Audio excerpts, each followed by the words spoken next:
Hello guys, welcome to my YouTube channel. तो guys, वैसे मैं अपना इंट्रोडक्शन दे दूं। मेरा नाम करण है। मैं बीटेक स्टूडेंट हूं। बेसिकली मैं सिक्स सेमेस्टर में हूं और सिक्स सेमेस्टर में जो मेरा सब्जेक्ट है ब्लॉकचेन। तो मैं ब्लॉकचेन के बारे में इसमें आपको इंट्रोडक्शन दूंगा। वैसे तो मैं एक प्लेलिस्ट डालूंगा यूट्यूब पे, जिसमें मेरे ब्लॉकचेन सब्जेक्ट से रिलेटेड सारे टॉपिक्स मैं वीडियो बाय वीडियो अपलोड करूँगा। ये मेरी पहली वीडियो है, तो मैं थोड़ा नर्वस हो रहा हूँ, बट कोई नहीं, चलेगा। फर्स्टली मैं आपको क्या बताऊँगा, ब्लॉकचेन सब्जेक्ट का नाम है, तो मैं ब्लॉकचेन का इंट्रोडक्शन दूंगा आपको। तो सबसे पहले ब्लॉकचेन क्या होता है? तो blockchain it is a revolutionary technology that function is as a share immutable digital ledger. ये क्या है? ये रिवॉल्यूशनरी टेक्नोलॉजी है। इसका मतलब एक क्रांतिकारी टेक्नोलॉजी होती है जो फंक्शन, मतलब उसका क्या काम है, इस ब्लॉकचेन का क्या काम होता है? शेयर करना। इम्यूटेबल डिजिटल लेजर मतलब चीज़ों को शेयर करना। डाटा होगा जैसे, इम्यूटेबल मतलब एक बार डाटा अगर उसमें ऐड हो जाता है तो चेंज करना बड़ा मुश्किल है। और ये डिजिटली होता है सारा। डिजिटल लेजर क्यों बोलते हैं? सारा काम डिजिटली होता है इसीलिए। ये हो गया blockchain. And then the name blockchain comes from its structure. Data is organise in block.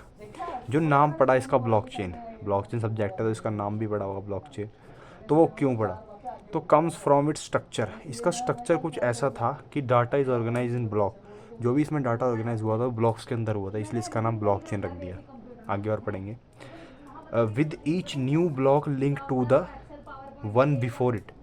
और इसमें क्या आता है? न्यू ब्लॉक मतलब हर एक ब्लॉक, ईच न्यू ब्लॉक मतलब हर एक new block link to the one before it. वो लिंक था अपने से ठीक पहले ब्लॉक के साथ, ठीक है।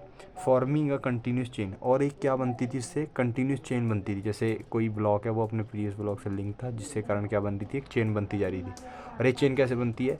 जैसे जो भी ब्लॉक है उसका हैश और उससे प्रीवियस हैश वो एक दूसरे से लिंक होता है, जिसके कारण चेन कंटिन्यूस बनती रहती है। तो नेक्स्ट है, each block contain crucial data. मतलब हर एक ब्लॉक के पास एक क्रूशियल डाटा, एक सीक्रेट डाटा होता है।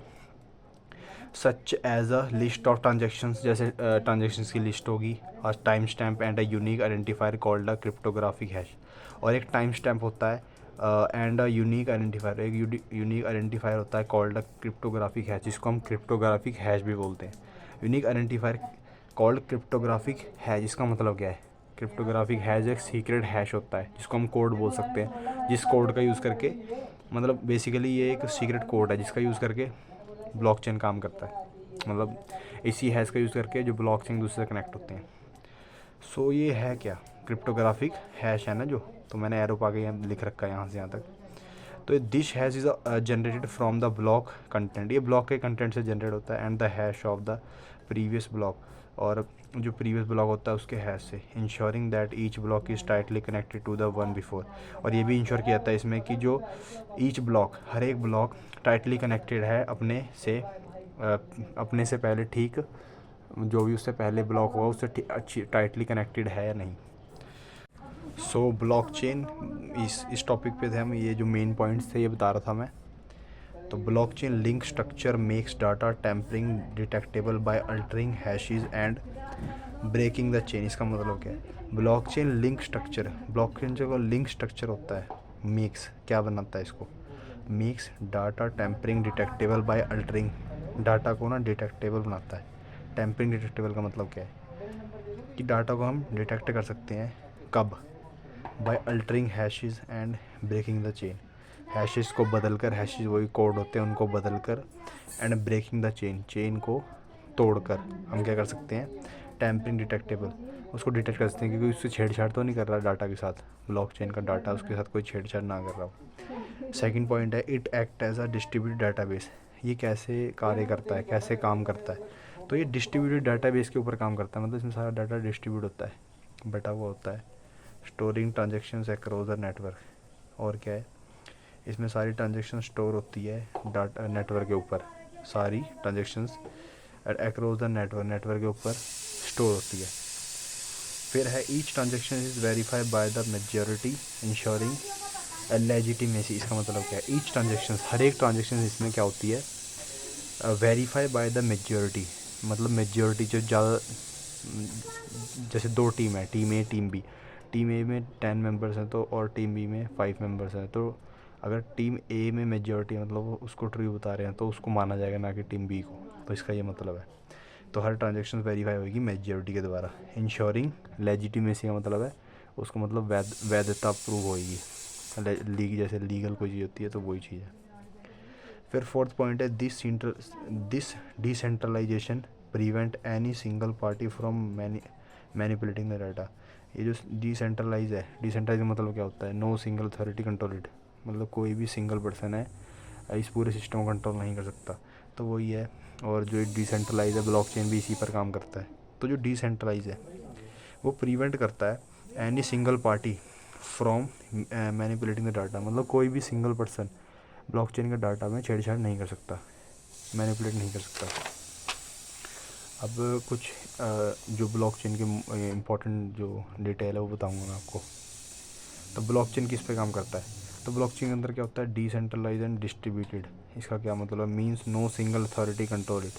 इसका मतलब है कोई भी इसको सिंगल अथॉरिटी कंट्रोल नहीं कर सकती। मैं आपको पहले ही बता चुका हूँ कि डिसेंट्रलाइज का मतलब होता है कोई भी वन पर्सन पूरे ऑर्गेनाइजेशन को, पूरे सिस्टम कंट्रोल नहीं कर सकता, ठीक है। तो वही है। इंस्टेड बजाएगी कौन करता है, अगर एक बंदा नहीं करेगा तो कौन करेगा, तो मल्टीपल कंप्यूटर, जिसको हम ब्लॉकचेन के अंदर नोड्स के नाम से भी जानते हैं कंप्यूटर्स को, तो वही computer on a network each have a copy of the blockchain, मतलब बहुत सारे कंप्यूटर्स को कंट्रोल करते हैं और उनके हर एक नोड या कंप्यूटर के पास ना ब्लॉकचेन की एक कॉपी होती है। Network each have a copy of blockchain, हर एक के पास ब्लॉकचेन की एक कॉपी होगी। कीपिंग द लेजर सिंक्रोनाइज, और ये क्या बना देते हैं, लेजर होता है एक रिकॉर्ड, जैसे कोई भी डाटा उसका रिकॉर्ड, उसको हम लेजर बोलते हैं। तो लेजर सिंक्रोनाइज, जो भी डाटा हो उसको सिंक में सिंक्रोनाइज बना देगा, मतलब जैसे हम लॉगिन करते हैं अपनी आईडी को किसी और डिवाइस में लॉगिन करें तो सारा डाटा सिंक में आता है, मतलब जैसा उसमें था वैसे ही उसमें आता है, तो इसको हम सिंक्रोनाइज बोलते हैं। तो इसको ये लेजर सिंक्रोनाइज बना देता है। और क्या, this setup ensuring that one data, ये जो सेटअप है ये क्या इंश्योर करता है कि that one data once data, मतलब एक बार डाटा, लाइक ट्रांजेक्शन, जैसे पैसा मान लो ट्रांजेक्शन है जैसे, इज़ रिकॉर्डेड एंड कन्फर्म, अगर वो रिकॉर्ड हुई और कन्फर्म हुई, इट बिकम इम्यूटेबल। तो वो अगर मतलब एक बार अगर उसमें रिकॉर्ड होगी और कन्फर्म होगी तो इट बिकम इम्यूटेबल, तो वो इम्यूटेबल बन जाती है। ऑलमोस्ट इम्पॉसिबल टू अल्टर और डिलीट, और इसको अल्टर मतलब चेंज करना, डिलीट करना बड़ा ही मुश्किल है, इम्पॉसिबल, मान लो कि अब इम्पॉसिबल ही हो जाता है, क्योंकि हर एक का हैश चेंज करना पड़ेगा, फिर जाके हम चेंज करेंगे, तो बहुत इम्पॉसिबल है। तो इम्यूटेबल का मतलब यही होता है। फिर है how does blockchain technology work, कैसे काम करता है, तो इसको मैं आपको जल्दी जल्दी बताऊंगा कि how does blockchain technology work, कैसे काम करती है। तो one of the famous use of blockchain is bitcoin. तो हम जानते हैं जैसे कि ब्लॉकचेन के अंदर एक जो बिटकॉइन होती है वो बहुत फेमस यूज़ होता है उसका ब्लॉकचेन के अंदर, बिटकॉइन का। और बिटकॉइन एक क्रिप्टो करेंसी होती है। Bitcoin is a cryptocurrency, जो मैंने बताया, and it is use to exchange digital asset online, और इसका यूज़ होता है एक्सचेंज करने के लिए डिजिटल एसेट ऑनलाइन। एसेट जैसे कोई संपत्ति, मान लो आपका पैसा हो गया, आपका कोई पर्सनल इन्फॉर्मेशन है जो कि बहुत वेरी इंपॉर्टेंट है, तो वही डिजिटली, वो मतलब डिजिटली करता है, सारा ऑनलाइन होता है। तो जो भी आपकी संपत्ति है उसको एक्सचेंज करने के लिए होता है इसका मतलब बिटकॉइन का, क्रिप्टो करेंसी है जो। फिर सेकंड पॉइंट है bitcoin uses cryptographic proof. Bitcoin use करता है क्रिप्टोग्राफिक प्रूफ। क्या करता है, क्रिप्टोग्राफिक प्रूफ, इंस्टेड ऑफ, किसके बजाय, इंस्टेड ऑफ, मतलब क्रिप्टोग्राफिक प्रूफ होता है वही, क्रिप्टोग्राफिक मतलब हैशेस होता है, कोड होते हैं, तो उसका यूज़ करता है इंस्टेड ऑफ थर्ड पार्टी। यहाँ पे आ चुकी है कि जो थर्ड पार्टी है वो trust for two parties to execute, जो क्या बोलते हैं, third party, trust for two parties to execute transactions over the internet. मतलब जो थर्ड पार्टी है वो ट्रस्ट फॉर टू पार्टीज़, दो पार्टीज़ के बीच में execute transactions over the internet पर मतलब उनकी ट्रांजेक्शन्स कराती है, मतलब उनका लेन देन जो भी होगा दो पार्टीज़ का, कौन कराएगी, थर्ड पार्टी। तो इस चीज़ को फॉलो नहीं करता बिटकॉइन। बिटकॉइन मतलब जो ब्लॉकचेन है वो फॉलो करती है bitcoin use cryptographic proof, bitcoin के क्रिप्टोग्राफिक प्रूफ को यूज़ करती है, ना कि इसके जो ये मैंने बताया कि थर्ड पार्टी दो पार्टीज़ का लेन देन करा, ये रूल फॉलो नहीं करती वो। फिर उसके बाद है each transactions protect through a digital signature. इसमें हर एक जो भी ट्रांजेक्शन्स ब्लॉक के अंदर ऐड है ना, वो प्रोटेक्ट की जाएगी इसके द्वारा। डिजिटल सिग्नेचर होते हैं जैसे ऑनलाइन सिग्नेचर होते हैं, उनके थ्रू इसको क्या बोलते हैं, प्रोटेक्ट किया जाता है, मतलब कि सेफ किया जाता है। फिर मैंने ना क्या कर रखा है, कुछ सिंबल्स हैं, कुछ डायग्राम्स बना रखे हैं मैंने, जिसके द्वारा मैंने बता रखा है कि कैसे काम करता है। तो फर्स्टली क्या है, सबसे पहले एक डिवाइस है, इसको हम नोड बोलते हैं, कंप्यूटर। तो ये ए कंप्यूटर है, ये बी है, यहाँ तक डाटा कैसे पहुँचा, तो उस ए सेंड मनी टू बी, जो भी मनी है वो ए से बी में क्या जाएगी, सबसे पहले बिटकॉइन, सबसे पहले क्या वो बिटकॉइन के फॉर्म में। तो बिटकॉइन क्या है, ब्लॉक ऑफ ट्रांजेक्शन्स। तो बिटकॉइन एक ट्रांजेक्शन की फॉर्म में ब्लॉक के अंदर ऐड होता है, तो ब्लॉक ऑफ ट्रांजेक्शन को बोल देंगे। देन क्या होगा, एक चेन बन रही है, तो इसको क्या है, block broadcast to every party, हर एक पार्टी को जो ब्लॉक है वो दे दिए जाएंगे। मतलब ब्रॉडकास्ट का मतलब प्रसारित, मतलब उनको बांट दिए जाएंगे, सबको दे दिए जाएंगे ब्लॉक्स, ठीक है, हर एक पार्टी को। उसके बाद क्या है, जो भी ये चेन है, जो भी ये ब्लॉक्स की चेन है, ये अप्रूव ट्रांजेक्शन्स, जो भी इसके अंदर ट्रांजेक्शन्स होएगी, जो भी आएगी उसको पहले अप्रूव किया जाएगा, मतलब चेक किया जाएगा कि आ चुकी है या नहीं। अप्रूव के बाद इस पर टिक लग जाएगा, मतलब कि चेक हो गई।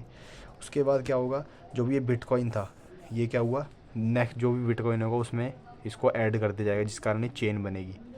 तो ये क्या हुआ, एडिड टू ब्लॉक चेन में बिटकॉइन ऐड हो गया।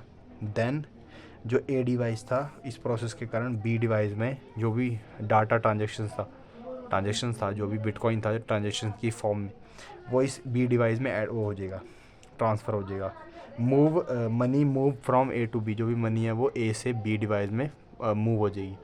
तो गाइज जो मेरा ये टॉपिक था blockchain, introduction to blockchain technology.